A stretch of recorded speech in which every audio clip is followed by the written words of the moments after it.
अपना सम्मान करवाने से और अपना सम्मान सुनने से पुण्य नष्ट होते। मैं कभी पैर नहीं छुपाता, लेकिन ब्रजवासियों से मैं बच नहीं सकता, इसलिए मैं क्या करूं। हमारे ब्रज के माता बहन भाई ये तो चिल्ला देते हैं, अरे कैसे नहीं छीन दोगे, हम तो छीके मानेंगे, तो छी लेते हैं जबरदस्ती। लेकिन मुझे पैर छुपाने में बहुत कष्ट होता है। क्यों? पुण्य क्षीण होते हैं पैर छुपाने से। और दूसरी बात कहें, अपना अपमान सुनने से, अपने बारे में गलत सुनने से, या कोई आपको अपशब्द बोले उससे आपके पाप क्षीण होते हैं। बहुत सम्मान की इच्छा रखने से पुण्य क्षीण होते हैं, और अपमान को भी स्वीकार करने से पाप क्षीण होते हैं। इसलिए तुलसीदास जी कहते हैं, निंदक नियरे राखिए, निंदा करने वालों को पास रखो, समीप रखो। क्यों? वो तुम्हारी निंदा करेगा तो चलती फिरती गंगा है, तुमको गंगा में नहाने की जरूरत नहीं, उसकी निंदा से तुम्हारे पाप नष्ट होते रहेंगे। ताली नहीं बजानी है, आज घर जाके सबसे अपने घर वालों से कहना, अल्लाह 2-4 गाली दो, हमको थोड़ा अपमान कर दो हमारा। बंधुओं, जो सम्मान सहता है, जो सम्मान की इच्छा रखते हैं, वो देव हैं।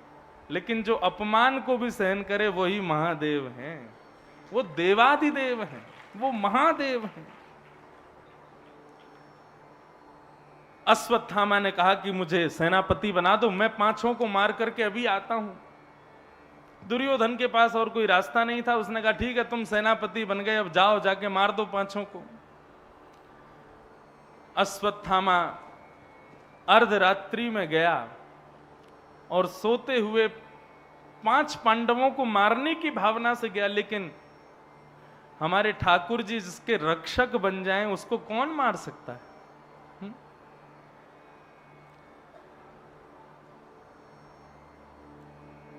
रात्रि में जैसे ही अश्वत्थामा पहुंचा, भगवान 5 पांडवों को लेकर के वहां से कहीं अन्यत्र चले गए।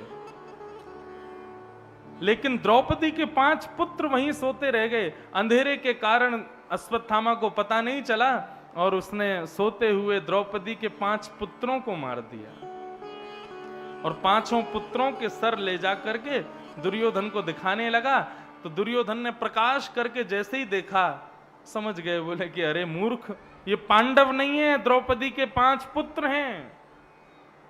तेने तो हमारे कुल खानदान का सब वंश ही नष्ट कर दिया, अब कोई नहीं बचा हमारे कुल में। और इस शोक में दुर्योधन के प्राण निकल गए कि मैंने अपने ही कुल का सर्वनाश कर दिया। प्रातः काल का समय हुआ, पांडव जो उत्सव मनाने वाले थे वो मातम मना रहे थे। क्यों? द्रौपदी के 5 पुत्र मर गए। अर्जुन ने थोड़ी गंभीर कथा है आज, थोड़ी देर, फिर उसके बाद में आनंद से होगी, इसलिए ध्यान से सुनना। अर्जुन प्रतिज्ञा लेने लगे, द्रौपदी रोना मत, मैं प्रतिज्ञा लेता हूं जिसने भी तुम्हारे 5 बालकों को मारा है उसको जीवित नहीं छोड़ूंगा। बगल में भगवान खड़े थे, भगवान हाथ पकड़े, बोले अर्जुन, आवेश में और क्रोध में कभी भी निर्णय नहीं लेना चाहिए। कई लोग हमसे मिलने आते हैं तो बोलते हैं, महाराज जी हमें बहुत क्रोध आता है, या हमको नहीं तो घर में किसी का बोलेंगे इनको बहुत क्रोध आता है, या इसको बहुत क्रोध आता है, हमारा बेटा बहुत क्रोध करता है, इसका क्रोध कैसे शांत हो। देखो भैया, ये आपका अपना निजी स्वभाव है, इसको मैं तो कोई नहीं बदल सकता। लेकिन एक चीज आप बदल सकते हो कि क्रोध आने दो, लेकिन क्रोध में कभी भी निर्णय नहीं लेना है, क्रोध में कभी भी संकल्प नहीं लेना है, क्रोध में कभी कोई निर्णय नहीं लेना, क्रोध में कभी कुछ बोलना नहीं है। क्रोध कर लो लेकिन उस क्रोध में कोई निर्णय मत लेना। क्यों? क्रोध में लिया गया निर्णय सदा विनाश ही करता है। क्रोध आने दो, उसको मत रोको, लेकिन उसमें कोई निर्णय मत लो। भगवान ने अर्जुन को रोका, बोले अर्जुन क्रोध में निर्णय मत लो। लेकिन क्रोध में कौन किसकी सुनता है? अर्जुन ने कहा कुछ नहीं होता, मैं संकल्प लेता हूं और मैं आज प्रण लेता हूं, मैं प्रतिज्ञा लेता हूं, द्रौपदी तुम्हारे बालकों के हत्यारे को जीवित नहीं छोड़ूंगा। भगवान मुस्कुराने लगे, बोले फंस गया अर्जुन, अब ये फंस गया और ये आएगा लौट के मेरे पास, लेकिन तब की तब देखेंगे। भगवान को आज्ञा करने लगा, बोले रथ लेकर के आओ, मैं देखना चाहता हूं किसने मारा है द्रौपदी के 5 पुत्रों को।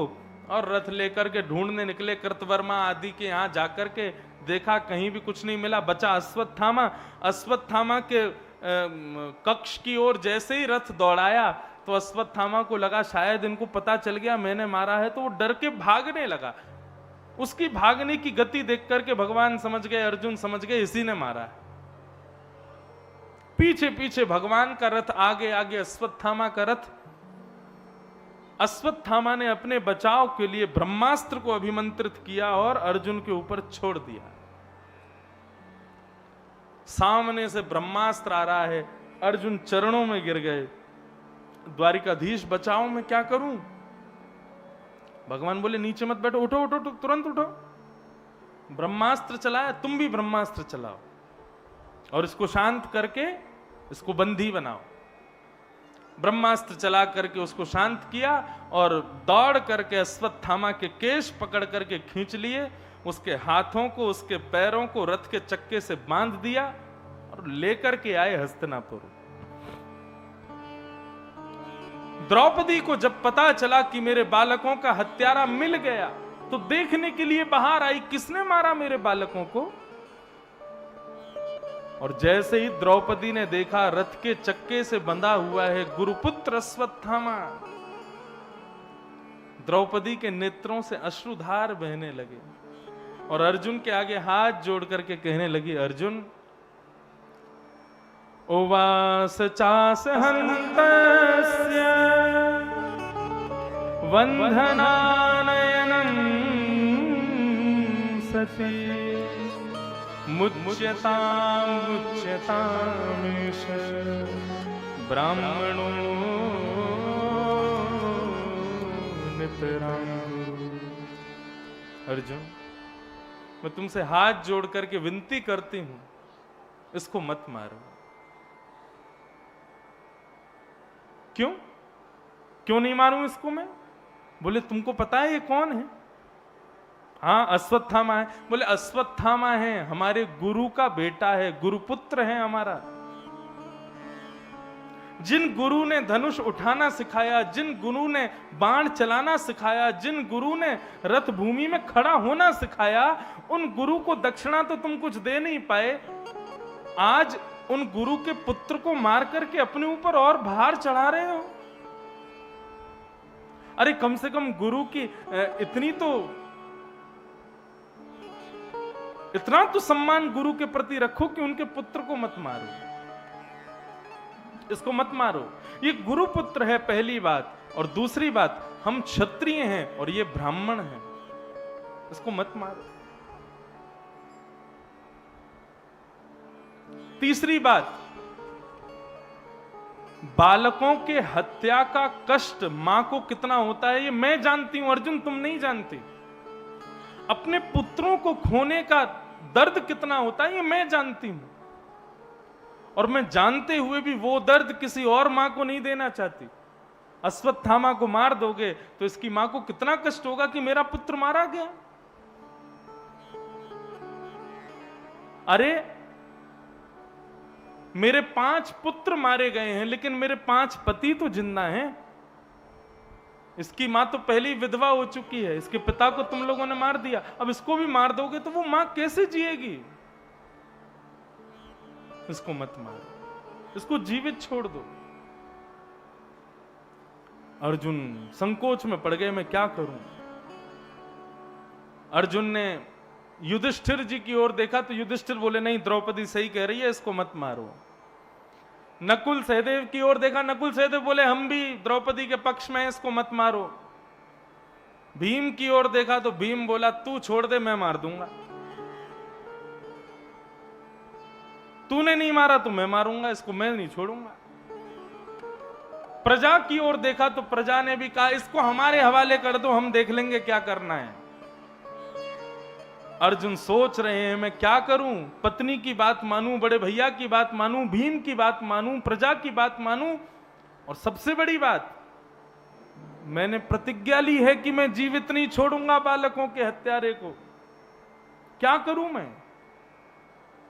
तब सबको देखने के बाद कोने में खंबे से हाथ दोनों बांध करके ठाकुर जी खड़े थे।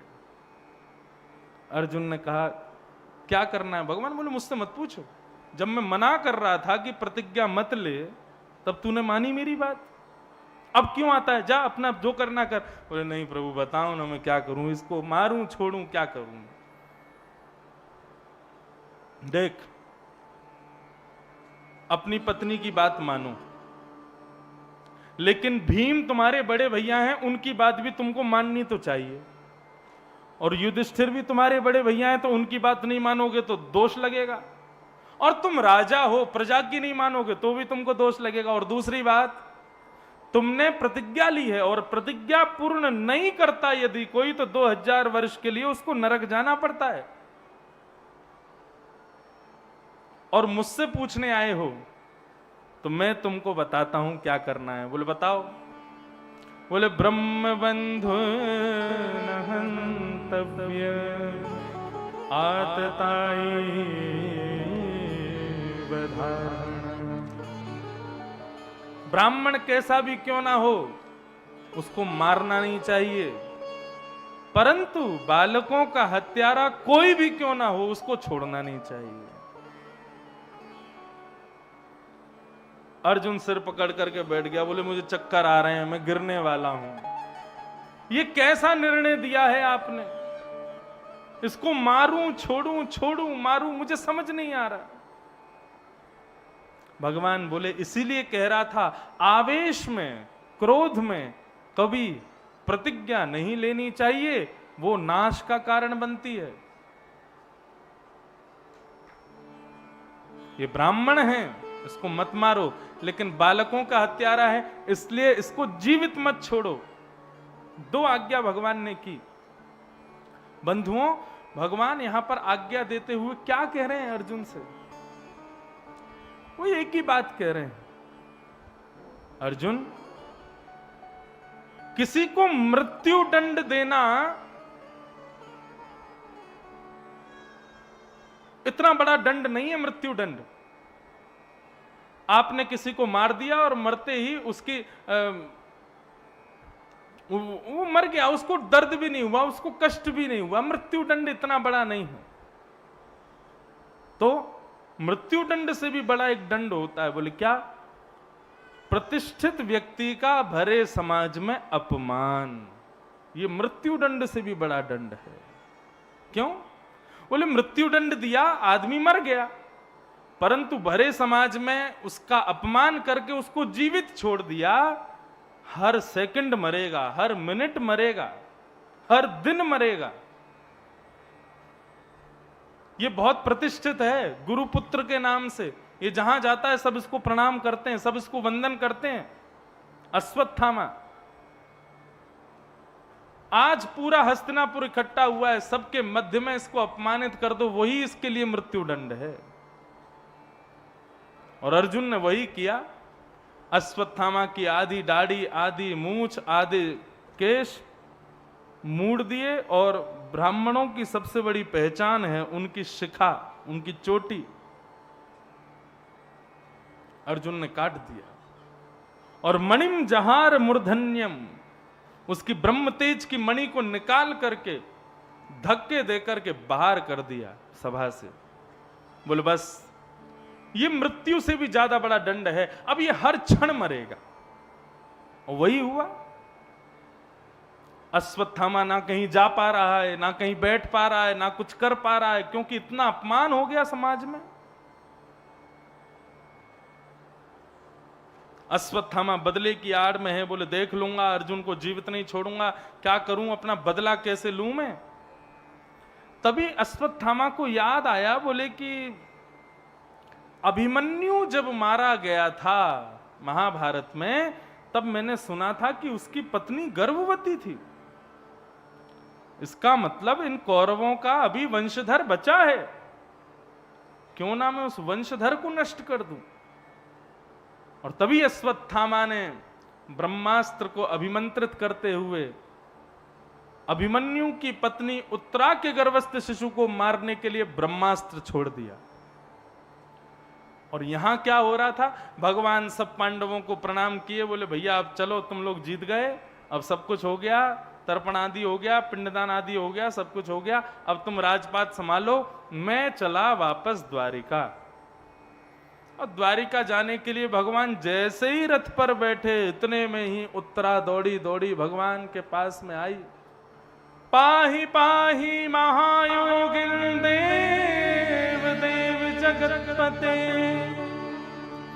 नान्यं तद्भयं पश्ये यत्र मृत्यो परस्परम्।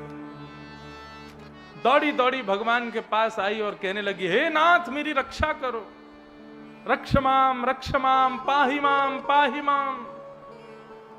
भगवान बोले क्या हुआ उत्तरा, तुम रुदन क्यों कर रही हो? बोले देखिए आकाश में एक दूसरा सूर्य प्रकट हुआ है, ये ब्रह्मास्त्र है, ये मुझको मारने के लिए, मेरे गर्भ के बालक को मारने के लिए अश्वत्थामा ने छोड़ा है। बंधुओं एक बात समझना, ये ब्रह्मास्त्र क्या होता है? ये ब्रह्मास्त्र कोई ऐसा नहीं होता ये बाण चला दिया और वो बाण उसको जाकर के लगता है, नहीं। ब्रह्मास्त्र ऐसा अस्त्र था कि किसी व्यक्ति का नाम गोत्र बोल करके और बड़े बड़े योद्धा एक स्थान पर बैठ करके बाण को अभिमंत्रित करके आकाश में छोड़ते थे, और वो बाण आकाश में जाके सूर्य के समान तेजवान हो जाता था। साधारण लोगों को दिखाई नहीं देता था, जिसको मारने के लिए ब्रह्मास्त्र छोड़ा केवल उसको दिखाई देता था। उसको लगता था एक सूर्य ये रहा और दूसरा सूर्य ये रहा, और वो दूसरा सूर्य जो है वो इतना तपाता था, इतना तपाता था कि वो व्यक्ति जिसके नाम से ब्रह्मास्त्र छोड़ा उसका शरीर धीरे धीरे धीरे धीरे जल करके राख हो जाता था। ये है ब्रह्मास्त्र।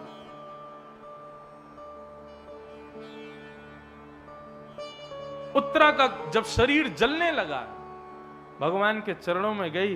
भगवान एक रूप से बाहर खड़े थे, दूसरे रूप से अंगुष्ठ मात्र होकर के उत्तरा के गर्भ में प्रवेश किया नासिका छिद्र से, और अपनी गदा को जाके इतनी द्रुत गति से, इतनी तीव्र गति से घुमाया कि उस ब्रह्मास्त्र का तेज नष्ट हो गया और उत्तरा के गर्भ के बालक की रक्षा हो गई।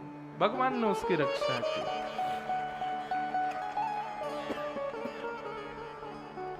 रक्षा की। सब लोग देखते रहे लेकिन किसी को पता नहीं चला कि हुआ क्या। केवल कुंती को पता चला कि क्या हुआ है। भगवान ने कहा अब तो सूर्य नहीं दिख रहा। बोले नहीं अब नहीं दिख रहा। बोले वो समाप्त हो गया है, अब तुम जाओ आराम करो, मैं चलता हूं द्वारिका के लिए। भगवान जैसे ही रथ में बैठ के आगे बढ़ने लगे, इतने में कुंती ने रथ रोक लिया। बोले कहां जा रहे हो? बोले द्वारिका जा रहे हैं बुआ। बोले नीचे आओ पहले। भगवान नीचे उतर करके आए। बोले अब थोड़ी देर मेरे सामने बैठ करके मेरे मन के भाव सुनो, उसके बाद जाना यहां से। भगवान बोले कहो क्या कहना है? कुंती बोली मैं आपको पहचान गई। भगवान जोर से हंसे। बोले बड़े बड़े योगी, बड़े बड़े तपस्वी, बड़े बड़े महामुनि कहते हैं कि हम भगवान को जान नहीं पाए, और कुंती बुआ तू कह रही है तू मुझे पहचान गई? अच्छा बताना जरा कौन हूं मैं? तो कुंती भगवान की स्तुति गाते हुए कहती है, श्रीमद् भागवत की सबसे पहली स्तुति है ये कि नमस्ते पुरुषं पाद्यम ईश्वरं प्रकृते परम अलक्ष्यं सर्वभूतानां अंतर्बहिर्वस्थितम्।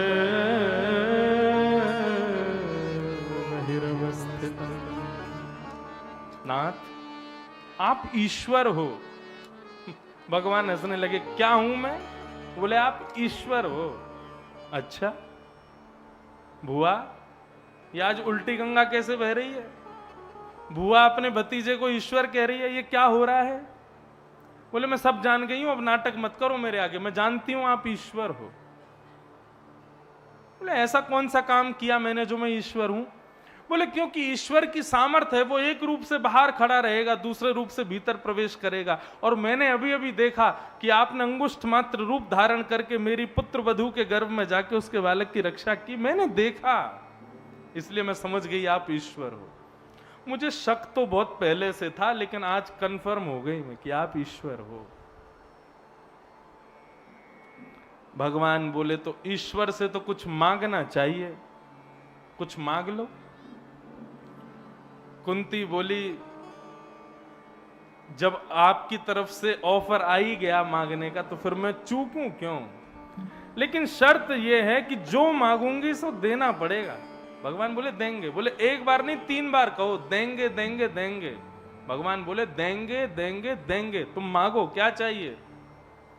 तब कुंती ने अपना पल्लू ठाकुर जी के सामने किया और कहा कि यदि देना है तो एक ही वरदान दे दीजिए प्रभु। क्या? कि विपद संतु न सस्वत् तत्र तत्र जगद्गुरु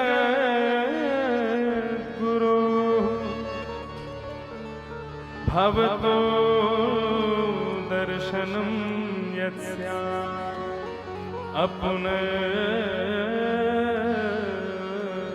भव दर्शनम। देना है तो एक ही वरदान दीजिए, लेकिन वचन दीजिए जो मांगूंगी सो दोगे। भगवान बोले देंगे, मांगो तो सही। क्या मांगा कुंती ने? बोले हे नाथ ऐसी कृपा कर दो, संसार में जितनी भी विपत्तियां हैं, जितने भी दुख हैं, जितने भी कष्ट हैं, वो सब इस कुंती के जीवन में आ जाएं, ऐसी कृपा कर दो मेरे ऊपर। भगवान स्तब्ध हो गए। बोले भुआ ये क्या कह रही हो आप? बोले हाँ मैं सही कह रही हूं। संसार के जितने भी कष्ट हैं, दुख हैं, सब मेरे जीवन में भर दो प्रभु। मुझे सुखी नहीं रहना, मुझे प्रसन्न नहीं रहना, मुझे कष्ट में रहना है, ऐसी कृपा कर दो मेरे ऊपर। भगवान कहने लगे भुआ पर क्यों? सब कहते हैं सुख संपत्ति घर आवे, कष्ट मिटे तन का, ओम जय जगदीश हरे। और तुम कह रही हो कि दुख आवे क्यों? ये कष्ट क्यों चाहिए? ये दुख क्यों चाहिए? कुंती ने बहुत सुंदर उत्तर दिया। कुंती भगवान से कहती है, बोले प्रभु आज मेरे पुत्र राजा बन गए हस्तिनापुर के। बोले हाँ, इसका मतलब आज मेरे जीवन में वर्षों बाद सुख आया है। बोले हाँ, और मैं आज फिर से आपसे दुख मांग रही हूं। बोले वही तो मैं कह रहा हूं, इतने साल बाद जब जीवन में सुखियां आई हैं, खुशियां आई हैं, तो तुम दुख क्यों मांग रही हो? कुंती ने कितनी अच्छी बात कही। बोले कन्हैया कल तक हम दुखी थे, कल तक हम कष्ट में थे, आप हमारे साथ में खड़े थे, आप हमारे संग बैठे थे, आप हमारे संग खा रहे थे, संग सो रहे थे, और आज जब जीवन में सुख आया तो आप हमें छोड़ करके जा रहे हो। हमें वो सुख नहीं चाहिए जिसमें आप हमें छोड़ के चले जाओ, हमें वो दुख बार बार चाहिए जिसमें आप हमारे पास बैठे रहो प्रभु। इसलिए मुझे दुख दे दो ना, मुझे और कुछ नहीं चाहिए आपसे। बंधुओं, ठाकुर जी के चरणों में यही निवेदन होना चाहिए। बोले हमें सुख दुख नहीं, जिसमें आपकी स्मृति बनी रहे, आप हमारे से दूर ना जाओ, बस वो हमको दो। और यदि वो सुख में होता है तो सुख दीजिए, लेकिन यदि वो दुख में होता है तो दुख भी दीजिए, आप दूर मत जाना। मैं कथा में गाया करता हूं, जहां ले चलोगे वही मैं चलूंगा, जहां ले चलोगे वही मैं चलूंगा, जहां ले चलोगे वही मैं चलूंगा, जहां ले चलोगे वही मैं चलूंगा। ओ जहां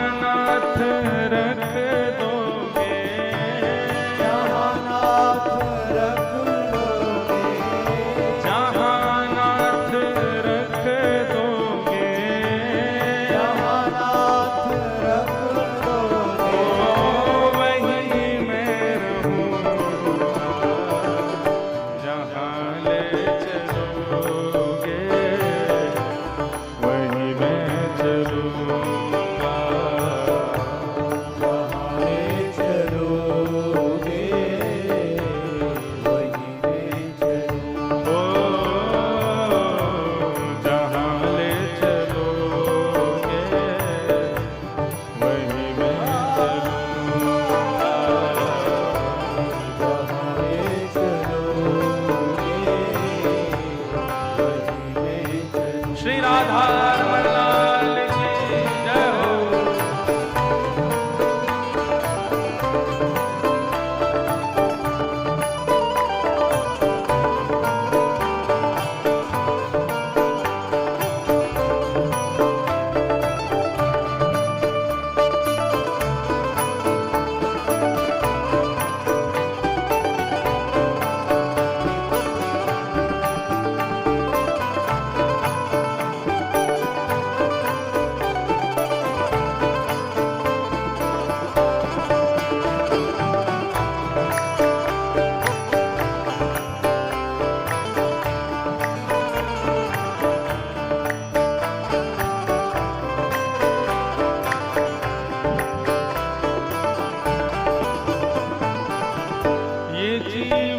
समर्पित चरण में तुम्हारे, तुम ही मेरे सर्वस्व, तुम ही प्राण प्यारे।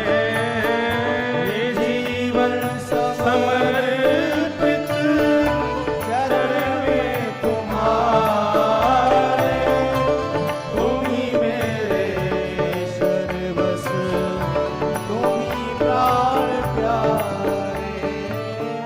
जब महाभारत निश्चित हो गया कि अब होगा, युद्ध होगा, तो उस समय पर दुर्योधन और अर्जुन दोनों भगवान के पास गए और द्वारिका जाकर के भगवान से बोले, महाभारत युद्ध होने वाला है, आप किस तरफ रहोगे, कौरवों की तरफ कि पांडवों की तरफ?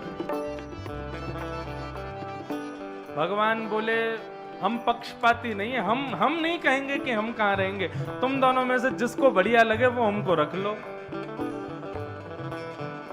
दुर्योधन बोला, यही तो गड़बड़ है, दोनों को चाहिए हो आप, अर्जुन को भी चाहिए, मुझे भी चाहिए, ऐसा कुछ बताओ कि फिर निष्कर्ष हो, किस तरफ रहोगे? भगवान बोले, तो ठीक है, हम एक प्रतिज्ञा लेते हैं कि हम शस्त्र नहीं उठाएंगे, हम बिना शस्त्र के युद्ध करेंगे, मतलब खड़े रहेंगे युद्ध में, कुछ करेंगे धरेंगे नहीं।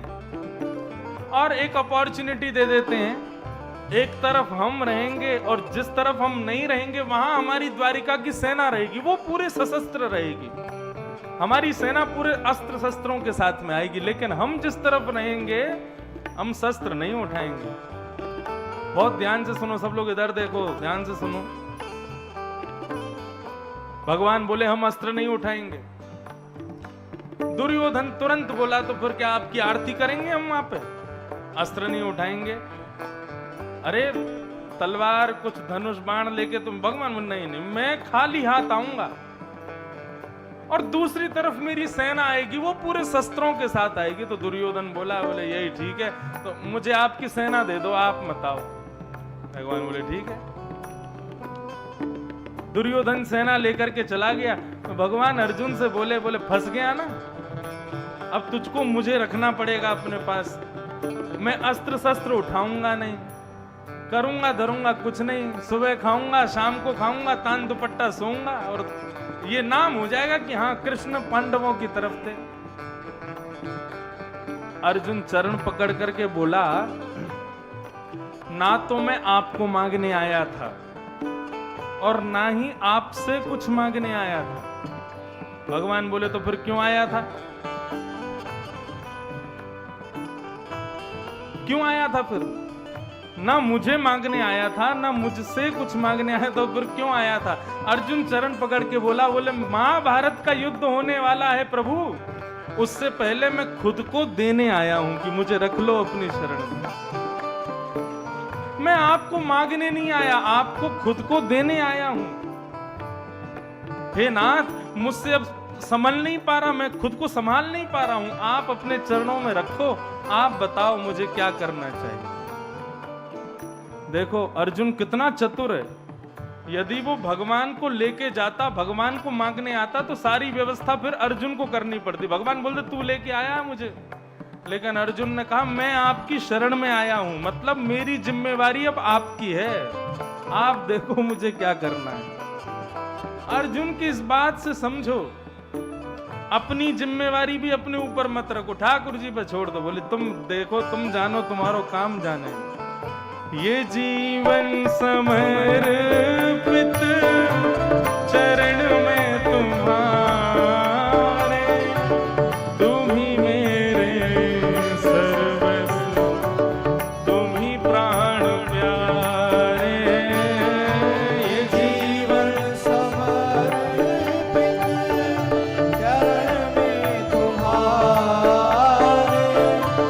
तुम ही मेरे सर्वस्व, तुम ही प्राण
के लोग वो अभी भी सोचते हैं कि ठाकुर जी के भरोसे नहीं रहेंगे, हम अपने भरोसे पे ही रहेंगे। अरे भैया, फायदे में रहोगे, ठाकुर जी पे जिम्मेवारी छोड़ोगे तो हम क्या जाने कि हमारे लिए अच्छा क्या है, बुरा क्या है। हम तो बस सोच लेते हैं कि हमें ऐसा चाहिए, लेकिन उसके प्राप्ति के बाद दुख मिलेगा, सुख मिलेगा, हमें नहीं पता ना। ठाकुर जी सब जानते हैं हमारे लिए उचित क्या है। इसीलिए कह रहे हैं अपनी जिम्मेवारी छोड़ो, ठाकुर जी पे भरोसे हो जाओ। मोहे भरोसा श्रीनाथ जी को, लाल जी के भरोसे रहो।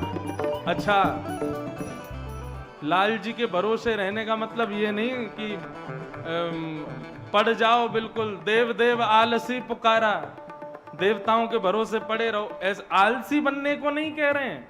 कर्म करो, लेकिन कर्म के पीछे फल जो है वो ठाकुर जी पे छोड़ो। बोले मेरा काम है कर्म करना, उचित फल मिलेगा अनुचित फल मिलेगा, ये ठाकुर जी की इच्छा है। ये है ठाकुर जी के भरोसे होने का मतलब। इसलिए ठाकुर जी के भरोसे होना है। और कैसे होना है? भुजा उठा के होना, भाव से, लाल जी के भरोसे। जहां ले चलोगे वहीं मैं चलूंगा, जहां ले चलोगे वहीं मैं चलूंगा। हाँ, जहां नाथ रख दोगे, जहां नाथ रख दोगे, जहां नाथ रख दोगे, जहां नाथ रख दोगे, वहीं मैं रहूंगा।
पूर्ण समर्पण कुंती ने किया और भगवान से संसार की कोई वस्तु नहीं मांगी। वो कहती है कि यदि सुख में आपकी स्मृति ज्यादा हो तो सुख दो, लेकिन हमें तो लगता है कि दुख में ज्यादा याद आती है, इसलिए मुझे दुख दे दो नाथ।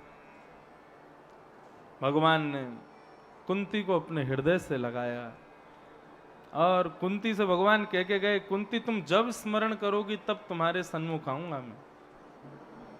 और ऐसा कहकर के भगवान पांडवों से आज्ञा लेकर के अब जैसे ही निकलने लगे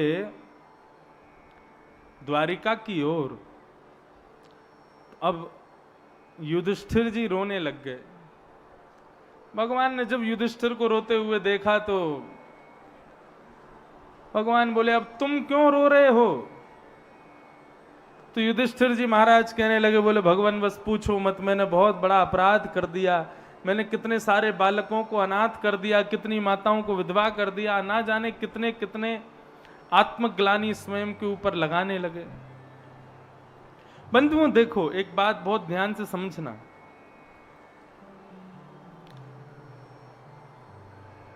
गलती करने के बाद में अपनी गलती को स्वीकार करना, ये मानव का सबसे श्रेष्ठ धर्म है और ये उसका सबसे बढ़िया गुण है। अपने अपराध को स्वीकार करना, भगवान कहते हैं व्यक्ति जिस दिन अपना अपराध स्वयं स्वीकार कर लेता है उसी दिन से वो पाप मुक्त हो जाता है। लेकिन उस अपराध के चक्कर में सदा चिंतित रहना, मैंने ऐसा क्यों कर दिया और मैंने बहुत बड़ी गलती कर दी, आत्मग्लानि करके स्वयं को कोसना, भगवान कहते हैं ये उचित नहीं है। इससे उचित क्या है? बोले एक बार गलती हो गई तो फिर दोबारा ठाकुर जी के सामने बैठ करके कह दो कि अब हम जीवन में नहीं करेंगे, और ऐसा कह करके अपने जीवन को आगे जीना प्रारंभ करो, उपलब्धियों को प्राप्त करो। मैं दोबारा नहीं करूंगा ऐसा कह करके तुम अपना कर्म करो, लेकिन जीवन भर अपने आप को कोसना, भगवान कहते हैं ये उचित नहीं है। युधिष्ठिर आज कोस रहे हैं कि मैंने बहुत बड़ी गलती कर दी, मैंने अपनों को मार दिया, मैंने कितने बालकों को अनाथ कर दिया, कितनी माताओं को विधवा कर दिया। भगवान बोले अब इसको कैसे समझाऊं मैं? बालक, छोटा बालक होता है ना, वो अपनी मां के अलावा किसी और की गोद में जाता है तो उसको रोना आता है। क्यों? क्योंकि उसको अपनी मां के सिवा किसी पर विश्वास नहीं होता। कितना भी रो रहा हो, मां अपनी गोद में लेती है तो गोद में आते ही शांत हो जाता है। क्यों? क्योंकि उसको विश्वास है ये मेरी मां है, मुझे भूख लगती है तो भोजन कराती है, मुझको नींद आती है तो सुला देती है, प्यास लगती है पानी पिलाती है, आदि आदि। तो उस बालक का एक विश्वास दृढ़ हो जाता है कि ये मेरी मां है, इसलिए वो कभी अपनी मां के पास नहीं रोता। बहुत कष्ट में हो, बहुत दर्द में हो तब रोता, लेकिन मां के पास भी रोने के, मां की गोद में भी बालक के रोने के 2-3 ही कारण होते हैं। पहला कारण क्या होता है? वो मां की गोद में भी रोए तो पहला कारण होता है मां डांट दे या मां पीट दे या मां मार दे, उस पर थोड़ा चिल्ला दे तो रोता है। दूसरा कारण या तो वो किसी दर्द में है या तो उसको भूख लगी है इसलिए रो रहा है। लेकिन तीसरा एक कारण जो मुझे समझ आता है, कभी कभी बालक अपनी मां की गोद में आके क्यों रोता है? क्योंकि शायद वो अभी अपनी मां को ढंग से पहचान नहीं पाया। कभी कभी माताएं जो होती हैं वो इतना श्रृंगार कर लेती हैं कि उनके बच्चे ही नहीं पहचान पाते, ये हमारी मैया है। ये बड़े बच्चे नहीं, छोटे बच्चे, वो जब अपना श्रृंगार करने जाती हैं तो बच्चे को दे जाती हैं किसी को, बालक थोड़ी देर खेलता रहता, रोना शुरू कर देता है, और जैसे उसके माँ अपना श्रृंगार करके आती है, अपना रूप बदल के आती है और आके अपने ही बालक को गोद में लेता है तो उसका बालक मुंह की ओर देखता है, ये मेरी माँ है, तो रोने लगता है। वो बहुत देर में समझ में आता है उसको, अच्छा ये मेरी ही माँ है। तब उसका रुदन शांत होता है। मतलब ये तीसरा कारण जो है ना बालक के रोने का, कि वो अपनी मां को पहचान नहीं पाया, उस मां के प्रति अविश्वास हो गया, इसलिए रो रहा है। ठीक वैसे ही बंधुओं, किसी भक्त के रुदन का कारण यही हो सकता है कि उसको ठाकुर जी पर विश्वास नहीं है, वो ठाकुर जी के रूप को पहचान नहीं पाया, इसलिए रो रहा है।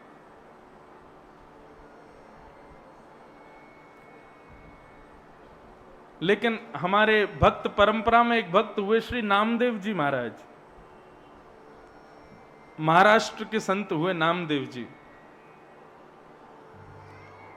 तो नामदेव जी तो जिसको देखते थे उसमें ही विट्ठल भगवान का दर्शन करते थे। बोले जय हो मेरे पंडरीनाथ, जय हो मेरे विट्ठलनाथ।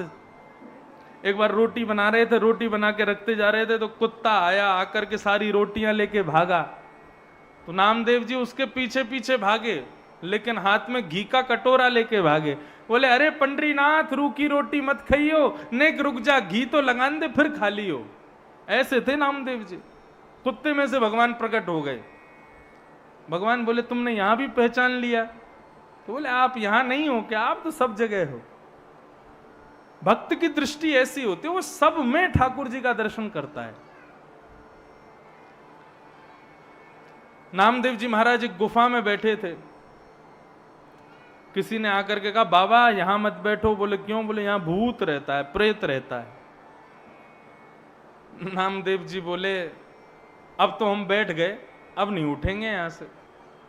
जैसे ही नामदेव जी ने कीर्तन करना शुरू किया, इतने में ही सामने एक विशाल हाथी, नामदेव जी ने उसका दर्शन किया। हाथी देखते ही देखते वो हाथी चींटी बन गया, कभी कुकर बन जाए, कभी सूकर बन जाए, कभी गधा बन जाए, कभी घोड़ा बन जाए, कभी कुछ बन जाए, इतने रूप बदलने लगा।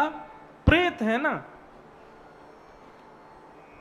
सब डर के मारे भाग गए, बोले भूत आ गया, भूत आ गया। लेकिन नामदेव जी महाराज मुस्कुराने लगे और कहने लगे, बोले इतने रूप बदलने की सामर्थ भूत में नहीं है, इतने रूप बदलने की सामर्थ हमारे विट्ठलनाथ में ही है। जय हो मेरे पंडरीनाथ, जय हो मेरे विट्ठलनाथ, जय हो मेरे लंबकनाथ। नामकरण कर दिया, बोले लंबे नाथ। तो बंधुओं, उस प्रेत में से, उस भूत में से भी भगवान प्रकट हो गए। प्रेत की मुक्ति हो गई। प्रेत प्रणाम करने लगा, बोले धन्यवाद आपने मुझको मुक्त कर दिया, मेरी छुट्टी हो गई आज। भगवान बोले प्रेत में भी मेरा दर्शन करते हो? बोले सब जगह हो आप, चाहे भूत हो, चाहे प्रेत हो, चाहे कोई हो, सबके भीतर आपका निवास है नाथ। देखो कितने खुश हो रहे हैं देवता।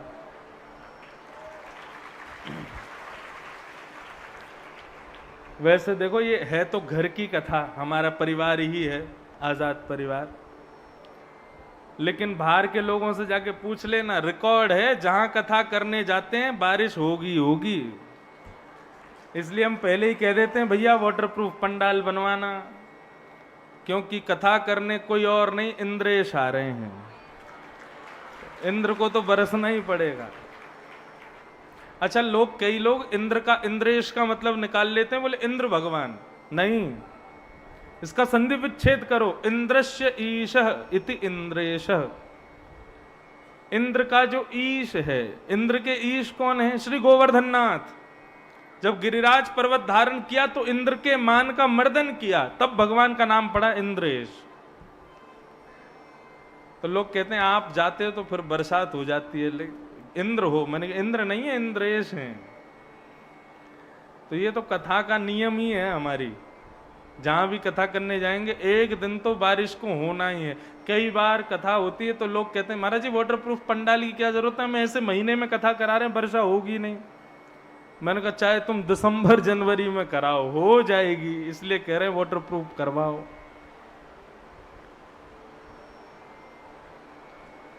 क्या बढ़िया आनंद से बरस रहे हैं। हाँ बस अब सुन लो, अब उठ उठ के जाना नहीं कहीं, थोड़े बहुत भीग जाओगे तो पिघल नहीं जाओगे, बैठे रहो, सुनो भाव से। हाँ, जो बाहर बैठे हैं वो या तो पीछे चले जाओ या थोड़े भीतर आ जाओ, भाव से कथा श्रवण करो।